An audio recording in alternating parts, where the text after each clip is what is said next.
Not all frontiers are places you can find on a map. Some exist solely in human minds and hearts. New ideas, new discoveries, new ways of expressing ourselves. Like new paths forged in the wilderness, ideas and emotions have the potential to bring massive changes to the course of history.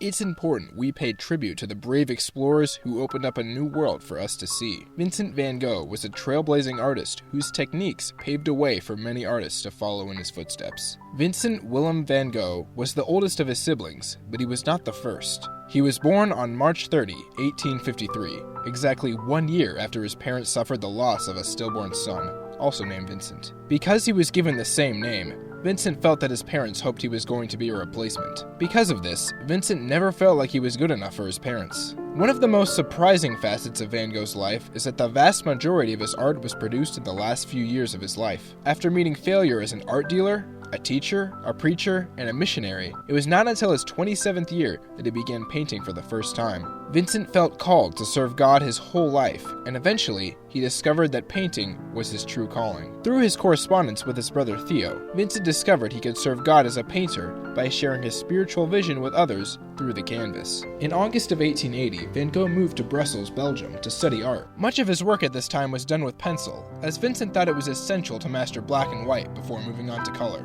Vincent left Etten for The Hague in November 1881. This move influenced Vincent's career by enabling him to meet and study with various important artists, including Anton Mauve. Vincent worked hard drawing and painting as much as he could, but he depended on his brother Theo to pay for expenses, and was still barely getting by. In fact, Vincent would be financially dependent on his brother for the rest of his life. After moving 6 times in the span of 5 years, Vincent decided to settle in Paris, hoping its reputation as a city of artists would aid him in his development of further honing his skills. Vincent arrived in Paris in spring of 1886 and moved in with Theo. This was an important time for him, as Theo used his influence as an art dealer to introduce him to many notable artists of the time. Vincent met many members of the post-impressionist group, such as Camille Pissarro, Georges Seurat, and Paul Gauguin, who was to become a close friend. These men were united not because they shared a similar style, but because they all rejected the limitations they saw within the style of Impressionism.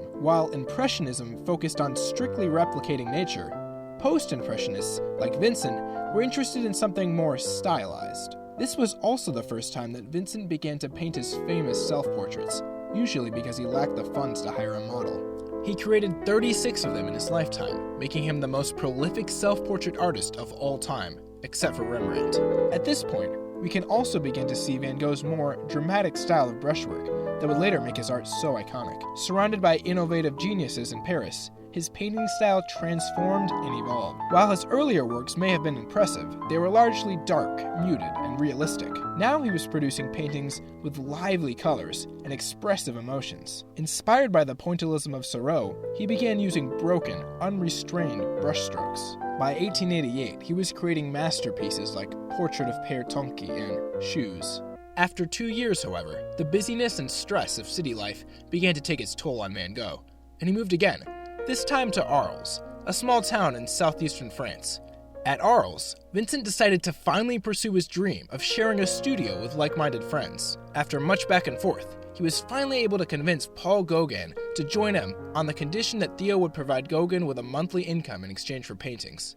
Overjoyed, Vincent quickly chose a place called the Yellow House and spent most of his money furnishing and decorating it. While Vincent was exuberant at the idea of having a roommate to spend time with, the evidence seems to show that Gauguin agreed mostly for selfish reasons and didn't intend to stay once he could save enough to move to Tahiti.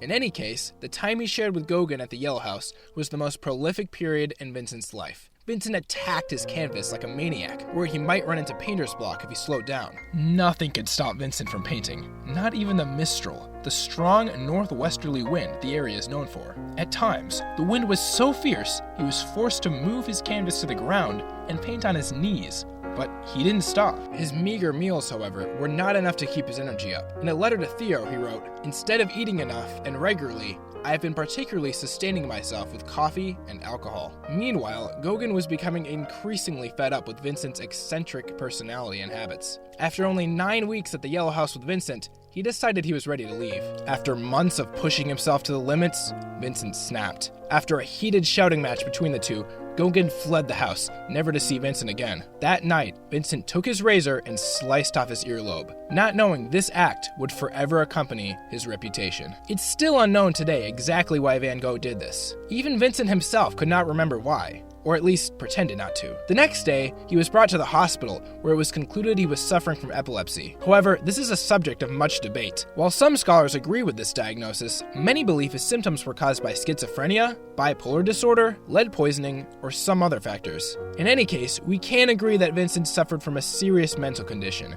and this marked the moment when his mental health became a serious problem. Worried that he was losing his sanity, he admitted himself to an asylum in St. Remy. During his stay, he alternated between feelings of calm and hopelessness. Despite suffering from hallucinations and attacks of madness, Vincent was hopeful he could be cured and continued to write intelligent and thoughtful letters. And of course, he continued to paint. Confined for the most part to the walls of his asylum, Vincent relied more than ever on his creativity, which gives these artworks an almost dreamlike quality. Looking out the window of his room, Vincent painted Starry Night, one of the most recognizable art pieces of all time. Many believe Vincent used the lines of his paint to communicate the sadness and fear of losing his sanity. This piece is also notable because it is not simply a landscape. Van Gogh likely used a combination of his view of southern France, as well as his memory of locations in the Netherlands to create something unique and personal. In the winter of 1890, an art critic named G. Albert Arrière discovered some of Vincent's paintings in a shop window in Paris. Arrière was so impressed, he wrote the first article about him, which resulted in 6 of his paintings being sent to an exhibition in Brussels. At this exhibition, the Red Vineyard was purchased for 400 francs, or about 2,800 USD in today's money. This was the only sale Vincent made in his lifetime. Instead of being pleased by this news,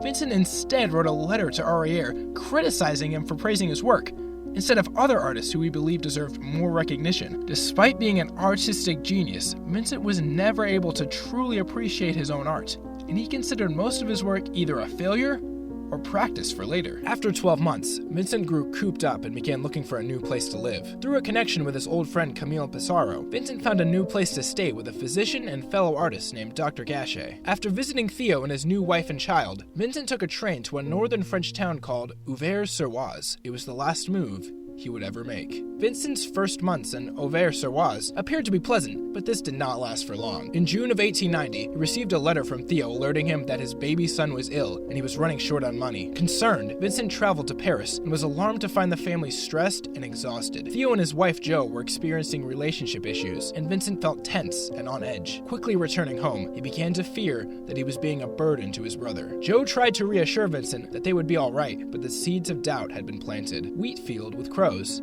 his last documented painting, seems to convey feelings of hopelessness and unrest. On July 27, 1890, Vincent left for those same wheat fields with his easel and shot himself in the stomach. He returned to his room and the doctor was called, but it was too late. He died from infection 2 days later. Despite remaining relatively unknown his whole life, by the early 20th century, Vincent Van Gogh's work began circulating in the art community, and his reputation increased exponentially. Vincent Van Gogh is now one of the most famous artists of all time, and is commonly referred to as the father of Expressionism. In 1990, Portrait of Dr. Gachet was sold for 82.5 million USD, making it the most expensive painting ever sold at the time. In the course of his 10 years as a painter, Vincent Van Gogh created over 900 paintings and more than 1,100 works on paper. He was a trailblazer in history because he was one of the first to use his paintings to express his feelings and not just simply paint what he saw. He used exaggerated poses, unique lighting techniques, and vivid, sometimes aggressive brushstrokes to help him achieve this. Vincent also popularized the technique known as impasto, where a thick layer of paint is applied to give the art texture and put focus on the visible brushstrokes. He often mixed his paint with his fingers, creating a texture that was distinctive to his work. In some cases, he would smear the paint on the canvas with a finger to create intricate swirls. When told he had finished a piece too quickly or sloppily, he responded by telling the critic that they had looked at it too fast. Vincent Van Gogh ushered in a new era for visual media and inspired countless artists after him. What made Van Gogh's pieces so groundbreaking was not simply his fresh and unique art style, but the way he used it to express love, loss, and suffering. Vincent's experience was a life of tragedy, but it was also a life of beauty.